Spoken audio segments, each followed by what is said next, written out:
Good morning. Welcome to day 2 of Hack in the Box. This is a wonderful hacker conference. This is my first time here at Hack in the Box, and I've been having a great time. I hope you have as well. The title of the presentation is The Bad Guys Are Winning, Now What? Okay. Did you see Joe Grand's presentation yesterday morning? It's a fantastic talk. It really inspired me to get much more into the hardware side of things, because I'm a software and network guy. But one of the things I liked most of his talk was his /me.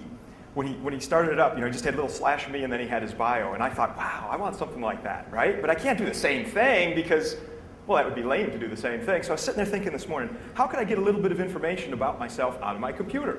And I thought, well, inside of Etsy password, we have the GCOS field. Yeah! So what I could do is I could do a cut-F5 to take the 5th column out of a -D : delimited file, Etsy password, to grab my GCOS field, pipe it through grep, and be case insensitive about this, because who knows if they're going to capitalize things or not. Skoudis. So there's my bio. Anyway, I'm Ed Skoudis. I've been doing information security work for over 13 years now.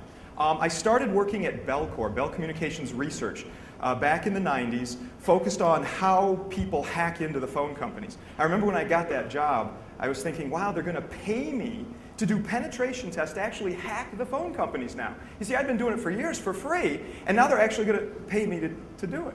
So, I worked on penetration testing in the phone companies, incident response, digital forensics. I'm also an instructor for the SANS Institute, where I teach classes on penetration testing and incident handling.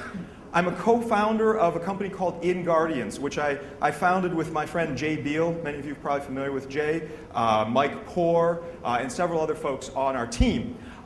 We do a lot of information security research and consulting. My particular areas of focus for research has been malware analysis, virtual machine security issues, including analyzing whether virtual machines can be escaped. And in the last 5 years, starting in 2004, I've been doing a lot of consulting associated with cyber warfare strategies and tactics. All of those things are brought together in what we're going to talk about today. I also write for a blog called commandlinekungfu.com, which sort of the title of this slide is reflective of. We post once a week. It's me and Hal Pomerantz, and we essentially have kung fu sparring at the command line. It's a lot of fun. We don't make any money from it. We do it just because we enjoy it. But if you want to get into really twisted and sick command line stuff, that's the place you should go, Command Line Kung Fu. I also have a couple of books out that you might want to check out at some point. All right. So here's the flow of this presentation. We're going to start out with a central thesis, the state of the hack. Why are the bad guys winning? And really, are they winning? We're going to get that out of the way in about 10 or 15 minutes, because the majority of this talk is focused on the implications. If you accept, or at least are willing to entertain my thesis, we'll then talk about some of the things that it could imply. We'll start out for penetration testers. What does this mean for you to do your jobs or think about your jobs in a different fashion? We'll then talk about what it means for enterprise security professionals. So if your job is to defend a big company or big government network, we'll talk about what our thesis means for you. And then we'll finish off with a lively discussion of some of the military implications of what this is all about. And then we'll open it up for Q&A at the end.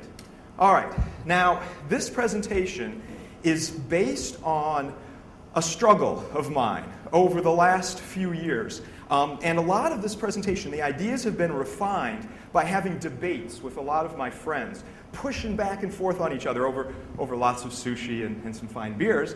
But a lot of this stuff that you're about to see here is based on arguments that I've had with people like H.D. Moore, arguments that I've had with Mike Poor. You familiar with Chris Hoff? Absolutely brilliant fellow on the virtualization side of things. He vehemently opposed some of the stuff that I'm going to be talking to you about today. But this pushing back and forth amongst these guys has helped to really inform my ideas. Now, this is not a talk I could have given, well, 2 years ago. It's based on some mindsets that I've been driven to based on the way our industry is evolving and based on these arguments with these other guys, okay? It might be controversial. You may not agree with me. That's okay. I don't want you to be upset if you don't agree with me. That's okay. My goal here is not to convince you to my way of thought. No. My goal here is to get you thinking about things. You may come to a different conclusion. That's fine. But at least we, in the hacker community, need to start thinking about these things. The world is changing, and changing in a very fast way. It has huge implications for our jobs as pen testers. really big implications for what enterprises are going to do. And in fact, it's reworking the way militaries are going to fight battles. So we're going to analyze each of those three things. You don't have to agree with me, though. That's okay. All right, so here's the central thesis of the talk. Everything we're going to discuss for the next 55 minutes is hinged on this. A sufficiently determined and motivated, but not necessarily well-funded attacker can break into pretty much any organization. Okay, now this is a hacker conference. I hope that this just rings true to you. Sometimes I have this discussion inside of enterprises or military organizations, and they say, no, that's not true. But the fact is, it is true, really. I mean, notice that I do have a little bit of a weasel word here. I say almost any modern organization. And you say, well, what does almost mean? I'll take whatever you give me, okay? 70%? Is it okay if we say 70%? Okay, then let's go with that. 90%? I personally believe it's 90 or 95%. But as long as you give me 51%, I think we can be okay here, right? Well, what do we mean by getting access to breaking in? I mean gaining control of critical systems within that organization, exfiltrating sensitive information, or otherwise undermining that organization's goals. Okay? This is the central thesis of the talk. And what does this mean? It means the bad guys are winning. We here in the hacker community are the good guys. Who are the bad guys? The bad guys are cyber criminals and people who are doing things maliciously. We are here to learn and understand and explore technology. All right, so that's my thesis. Okay? All right, we're going to now talk about why this is so. We're going to spend about 10 minutes discussing the trends that have happened from a technological and social perspective that have allowed the bad guys to, well, start winning. We have a huge increase in our attack surface. If you saw the presentations from yesterday, many of them were talking about this increased attack surface. One of the issues is client-side exploitation. The dominant attack vector has shifted in the last 4 years from server-side exploits to client-side exploitation. Server-side exploits are still out there. MS-08067, the pen tester's best friend, right? The one that the configure worm used to spread, but we still find that on internal networks. It's been largely hunted to extinction on the internet because, well, there's so much configure activity out there. But server-side exploits, yes, they still do occur, but browsers are, of course, dominant as the attack vector today. This is going to have huge implications as we move into talking about what this means for us as pen testers. By browsers, I mean things like Internet Explorer, of course, Firefox, Safari. Safari is far less targeted, but it looks like it's just as vulnerable, if not more vulnerable, than some of these other browsers out there. But because its market share is still relatively low, it doesn't get exploited as often. But I believe it's just as vulnerable, perhaps even more vulnerable than some of the other stuff. Document rendering programs like Adobe Acrobat Reader, Microsoft Word, which is not only a word processor, it's also a browser. Excel, media players like Real Player, Windows Media Player, and program execution environments. This is another very important one. Specifically, I'm referring to here the Java runtime environment, although there's others, Flash, for example. But the Java runtime environment is a particular problem because, well, patching is a solution to these things, right? Patching. But patching your JRE is difficult, especially in an enterprise environment, because you probably have some Java-based applications in your enterprise that depend on your internal users having an old version of Java. And if you upgrade to the latest version of the Java runtime environment, you'll actually break all your corporate apps. So your application development environment has required you to keep old versions of Java that are very exploitable. So that's one piece of the increased attack surface. Another one is wireless almost everywhere. We take it for granted the explosion of wireless in our lives, such as Wi-Fi, or Bluetooth, or Zigbee, or various other wireless protocols. By the way, my colleague at InGuardians, Josh Wright, fantastic wireless researcher, he is going to present in a couple of weeks at TourCon on a new set of programs he has built called Killer Bee. What is Killer Bee? Killer Bee is a Zigbee attack suite. You could almost think of it as what Aircrack NG is for Wi-Fi. Killer Bee will do that and a lot more for Zigbee. He's going to present on it in 2 weeks, talk about the different piece parts of it, and then we're going to release this tool, this whole suite of tools that can do injection of traffic, cracking of the rather weak Zigbee crypto and so forth. We're going to release it at ShmooCon. Okay, that'll be early part of next year.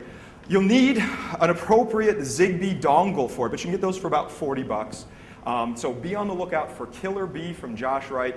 It's really cool stuff. What are people using Zigbee for? They're using it for manufacturing automation. They're also using it in grocery stores. It's a significant attack vector, as is Wi-Fi and Bluetooth. The other big increase in our attack surface is the webification of almost everything. Pretty much everything has a web-based front end on it right now. In fact, one of our guys right now is testing the head-end environments for power distribution. That's essentially the systems that control the flow of electricity into your neighborhood. You know, they're managed via a web-based interface. What were they thinking? Webify everything. A long time ago, this was back in 1997, I was doing some work for one of the big automotive manufacturers. And we were doing some security work in there. And they were trying to move all of their corporate applications to make them web-based, to put a web-based front end on them. And I remember seeing on the wall, they had this huge sign, big sign, to motivate all their developers. And it said, Webify or die. Webify or die. You got to move to the web or else you're just going to be left behind, so Webify or die.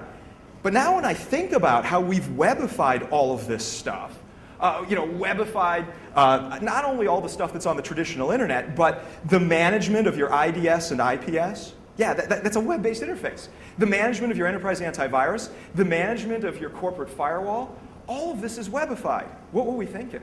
That sign should have said Webify and die. Yeah. Cross-site scripting, cross-site request forgery, very dominant attack vectors. SQL injection is still rampant, which really saddens me. I mean, we've been doing SQL injection attacks since 1996, and to see them still out there and so dominant in the way people are stealing credit cards and doing other forms of attacks. There's a project that is done by another colleague of mine, Kevin Johnson, called Yokoso, Project Yokoso. And what Yokoso is it's a series of browser scripts. So if you have a cross-site scripting vulnerability in some application, you can use Yokoso to push scripts into the browser that use a technique that's very common. The technique is to just look through the browser history, essentially querying, is this particular URL in the browser history, or is that one, or is that one, or is that one? That's an old technique. Jeremiah Grossman and Billy Hoffman pioneered it years ago. The thing that Yokoso brings to it, though, is signatures for the enterprise management tools that browser may have been used to manage before. Okay, so if there's a cross-site scripting flaw in your application, I can inject the Yokoso scripts. By the way, Yokoso has been ported to NSE, the Nmap scripting engine. That's kind of cool. So I can inject those scripts into the application. One of your enterprise users who manages your firewall surfs to that enterprise application, and I can query his browser to see that that particular browser was used to manage your firewall. To what end? Yokoso is merely information gathering. It tells you that the browser you have currently hooked with browser scripts has been used to manage the firewall or the head end of the electricity grid or something like that. The follow-on attack would be some sort of control of that browser, maybe a beef hook or something like that gives you control of the browser. Yokoso is merely information gathering. Do you guys remember Bell LaPadula? This is going back old school. But back in the day, a couple of PhDs called Bell and LaPadula had this idea to make secure systems. The idea here would be we could have high security environments and low security environments, and we could connect them together as long as we separated them with a Bell-LaPadula line. Do you remember this? It was just too old school. For some of it's not too old school. All right, and the Bell-LaPadula line should be configured this way. This is what these wonderful men told us. They said, the low security zone can write into the high security zone. You allow write up. Also, the high security zone can read down. This way, you can't exfiltrate sensitive information from the high security zone into the low security zone. On the surface, it sounded like a great idea. 20 years ago, when they proposed this, like, oh yeah, that's good. It is a hideous mistake with today's world. Why?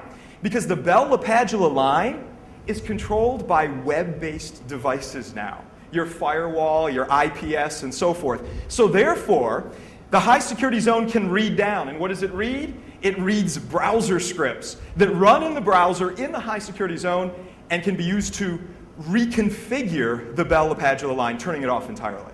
It's a bad thing, okay? So all these different kinds of attack vectors, the big increase in the attack surface, client, wireless, and webification. As penetration testers, for those of you that do that for a living, I encourage you to stop thinking about these things as completely separate and independent silos of expertise. You need to be able to move between these areas of expertise in doing your job, because the bad guys do, right? So client-side exploitation might be your initial attack vector. Once you've gotten access to that internal client machine by exploiting, say, some unpatched browser, You can then do network-based attacks, maybe using Metasploit to jump from system to system to system. Then you might get access to a machine that has a wireless interface. Turn on that wireless interface.